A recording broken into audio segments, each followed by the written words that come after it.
dari al-mungkin minad dolal. Bagi Ghazali, nah ini pelan-pelan dilihat, alam semesta ini realitasnya adalah 4 dimensi. Bukan 3 dimensi, tapi 4. Dimensi pertama adalah dunia fisik, alamul mulki wasyahadah.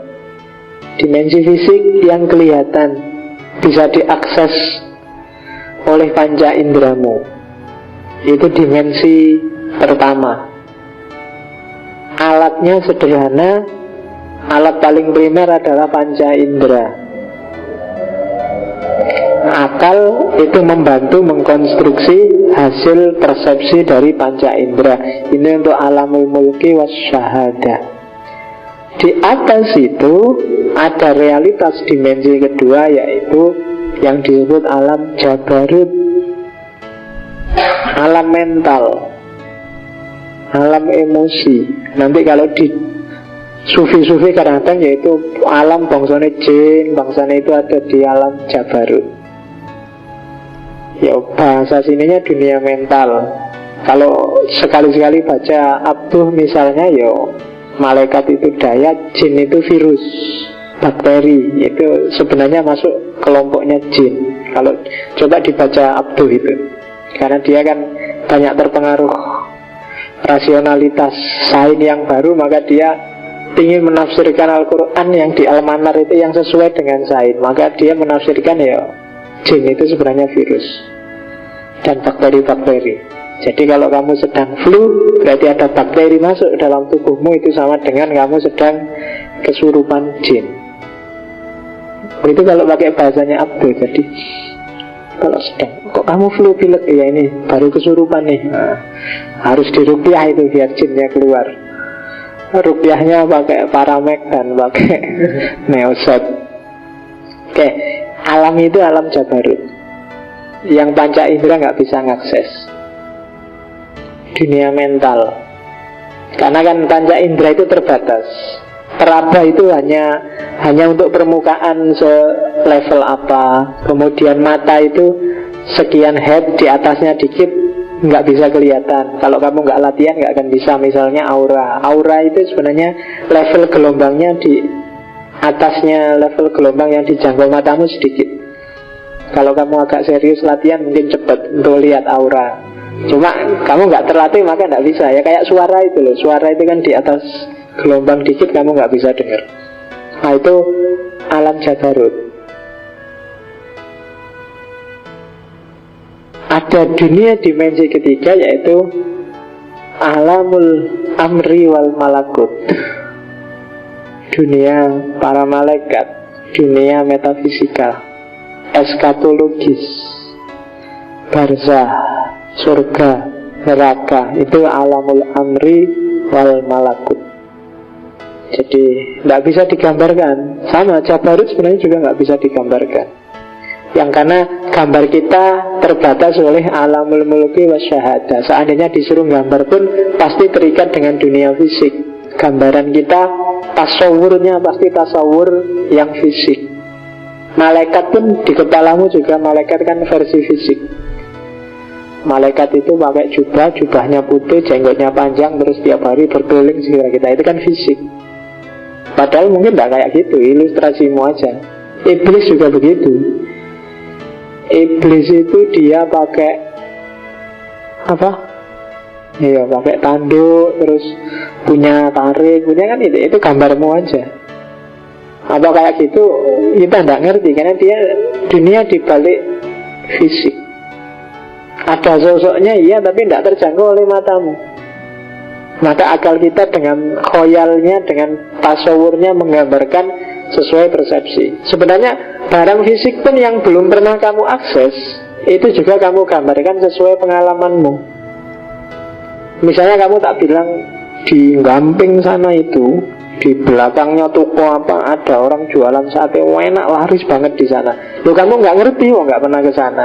Cuma kan muncul gambarmu orang jualan sate itu kira-kira ya mungkin yang sate. Nah kan muncul gambar orang jualan satenya kamu punya, kamu bisa gambar. Tapi aslinya kamu nggak ngerti, maka kamu ngarang. Jadi kalau ada yang bilang alam gaib itu enggak, alam gaib itu yang kamu nggak ngerti itu gaib. Ayo kita jalan-jalan ke alam gaib, itu berarti jalan-jalan ke tempat yang kamu belum pernah ke sana.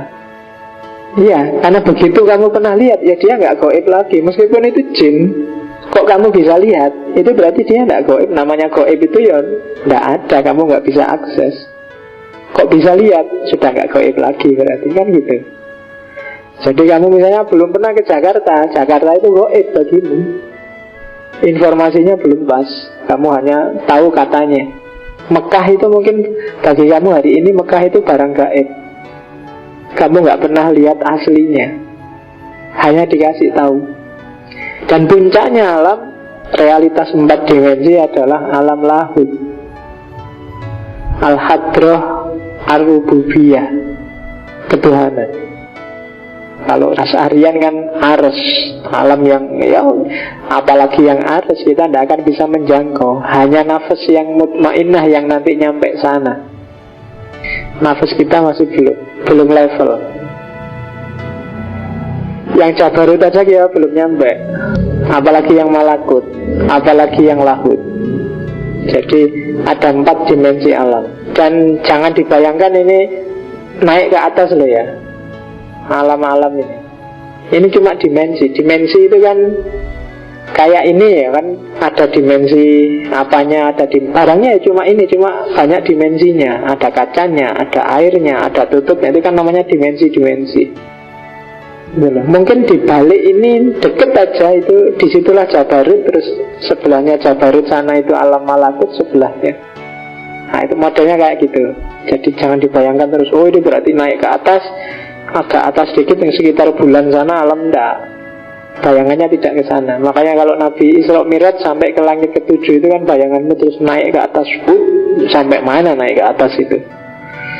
Ketemu Tuhan nggak perlu naik ke atas terbang, karena dia hanya ada di dimensi yang berbeda dengan dimensi kita sekarang. Itu pakai analisisnya Ghazali. Nah, setelah tahu alam, sekarang masuk ke analitiknya, judgement pengetahuannya. Kalau tadi alam berarti objeknya, nah sekarang masuk ke alatnya. Analitiknya Ghazali punya 5 judgement. Yang pertama ilm, yang kedua i'tiqad, yang ketiga dzan, yang keempat syak, yang kelima waham, dan yang paling rendah jahal. Kalau agama kan punya halal, haram, mubah, makruh. Nah, kalau pengetahuan itu ada 6. Yang pertama ilm. Ilm itu berarti sudah tahu, pasti. Saya tahu pasti bahwa pengajian malam Kamis hari ini jalan. Memang sudah jalan, jadi ini sudah jadi ilm. Tadi sebelum pengajian ini berjalan, itu kamu mungkin masih i'tiqad. Saya yakin nanti malam ada ngaji filsafat, sudah diumumkan oleh takmirnya, sudah diumumkan di Facebook. Tadi ketemu Pak Faiz di kampus juga bilangnya mau masuk. Nah itu i'tiqad, kamu yakin dengan kuat, dengan pasti, itu i'tiqad. Di bawahnya i'tiqad ada namanya dzan. Kalau dzan itu kamu yakin, antara yakin dan ragu, cuma yakinnya lebih besar. Itu dzan. Saya yakin sih nanti masuk, cuma siapa ngerti hujan ya, ini kan musim hujan, nanti kalau hujan terus mungkin ya libur. Nah itu dzan, yakinnya lebih besar daripada tidak yakinnya. Di bawah dzan ada syak. Kalau syak itu 50-50, antara kemungkinan ya dan kemungkinan tidaknya itu sama. Jadi imbang, itu syak. Di bawah syak ada waham. Kalau waham itu lawannya dzan. Kalau dzan tadi kemungkinan iyanya lebih besar, kalau waham kemungkinan tidaknya lebih besar.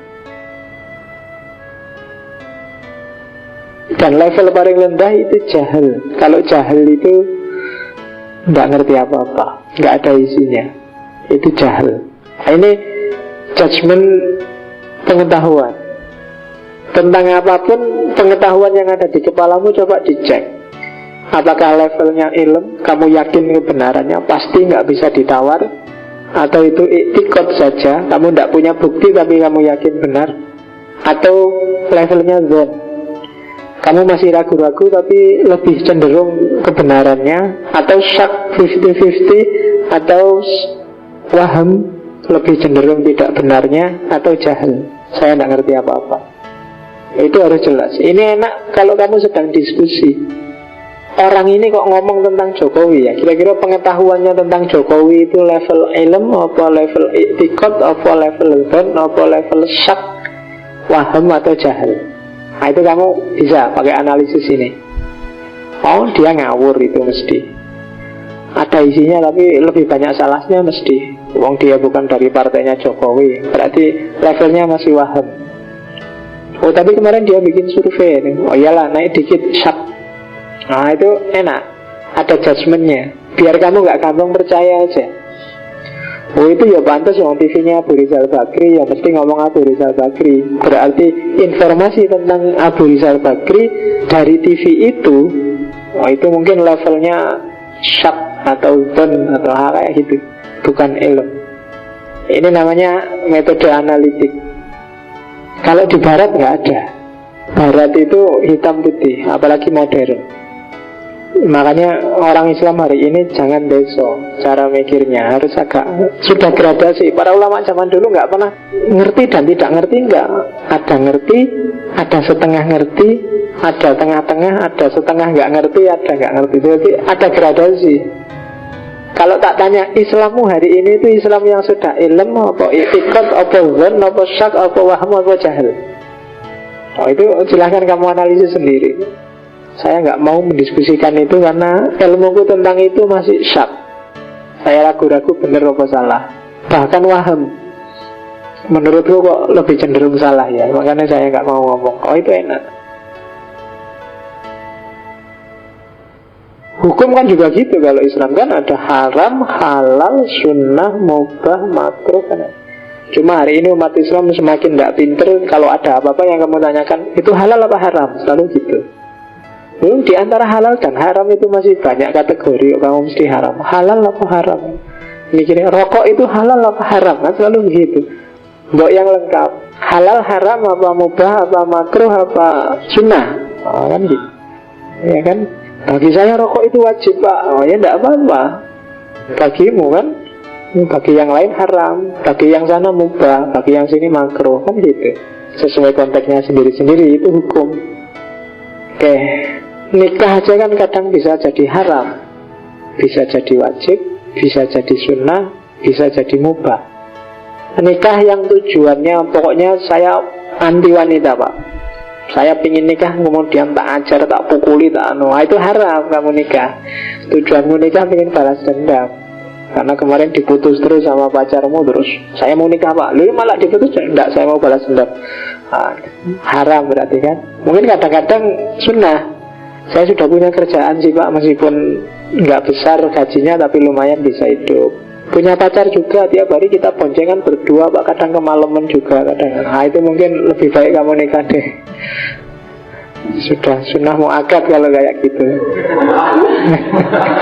Iya, daripada gawat. Atau malah wajib. Ini Pak, gawat Pak, kalau enggak ini kejadian ini Pak. Kawin. Wajib itu malah, ya kan? Oke. Atau mungkin makruh.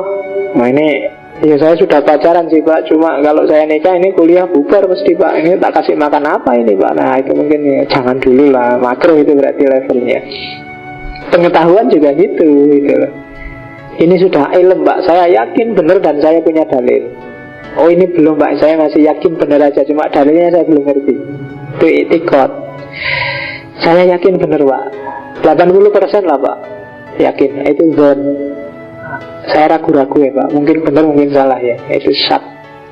Menurut saya kok kemungkinan besar salah ya Pak. Itu waham. Kalau saya nggak ngerti apa-apa Pak, saya nyerah Pak, itu jahil namanya. Gitu loh. Jadi ada apa-apa itu di level, jangan ngamuan, harus agak cerdas sedikit. Oke, itu metode analitik.